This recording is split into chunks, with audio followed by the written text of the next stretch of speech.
realized that we started as the journal really started as a grassroots movement. It started through a vision that something needed to be done related to international student well-being, adjustment, student success. But that's just one topic that we cover as a journal. As we've grown, we began to cover more topics. If you think about where we are today, this is about the distribution of the manuscripts that we're currently publishing. We're excited that we're publishing more related to transnational employment and careers, a really hot topic in the field. A lot more with our special issue related to decolonization, indigenization, and the politics of belonging. We have a new special issue on virtual mobility and virtual exchange. You can see we're growing in that area. We've had a number of important editorials and pieces, increasing number of submissions related to immigration.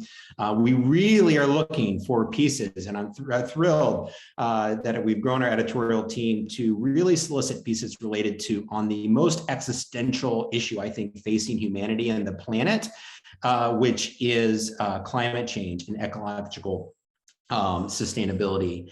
And I want to highlight quickly that I'm really proud, if you look to the right, this is a recent analysis. This isn't our guess. This isn't our hope. This is our actual analysis.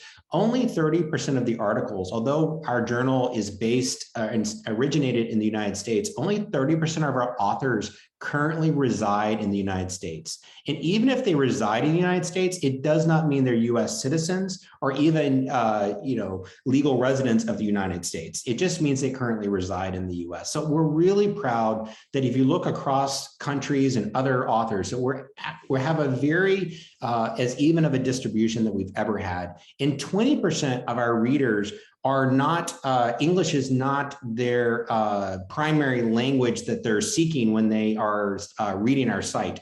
And they're using, they prefer other languages. We would like to grow in all these areas. We would like to continue to have a more even balance among countries. We've done that very intentionally, by the way, by having our workflow privilege voices that are underrepresented in the field and that we think need to be amplified. So that's been very intentional. We're proud of that work that we've accomplished. And that's, if you're a returning associate editor or a section editor, that is kudos to you. That's your hard work that's made that happen.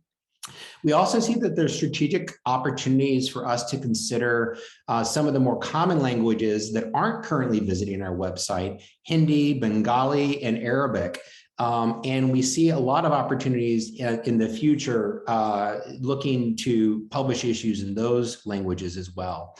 But what we'd like to highlight is, as you think about manuscripts, we want to think about a more balanced approach in the content that we publish.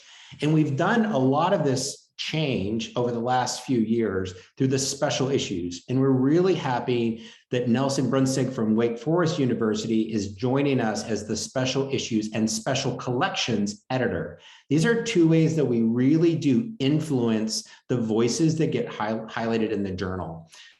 For example, you can see that we've really grown in the area of decolonization and critical internationalization studies. That is due to large part to our special issue using critical internationalization studies as a framework. We have a new special issue edited by Katie Koo, who's joining us here, that looks at new types of autoethnographic and uses intersectional identity approaches, a special issues on virtual exchange that's growing our focus on virtual exchange and virtual mobility, and a new special issue in Spanish. Now notice, this sounds like a lot, but really we only publish about 2 per year. And what Nelson has been charged with in this is to really bring a process so that we can be very strategic as we think 2023 and beyond of where are the opportunities linguistically, epistemologically, and regionally that we can continue to draw out voices that we think are important in the field. In addition to that, we don't just have special issues, we've created special collections. You might remember the fall collection called the Critical Conversations series that used this framework. We have a brand new special collection section called Novas Voces, which stands for New Voices. And this is when we're highlighting the scholarship of new scholars who have published in our journal, and we're intentional about highlighting their work. If you use Google Scholar or the Google Scholar algorithm, it privileges people that already have a lot of citations. In other words, established scholars.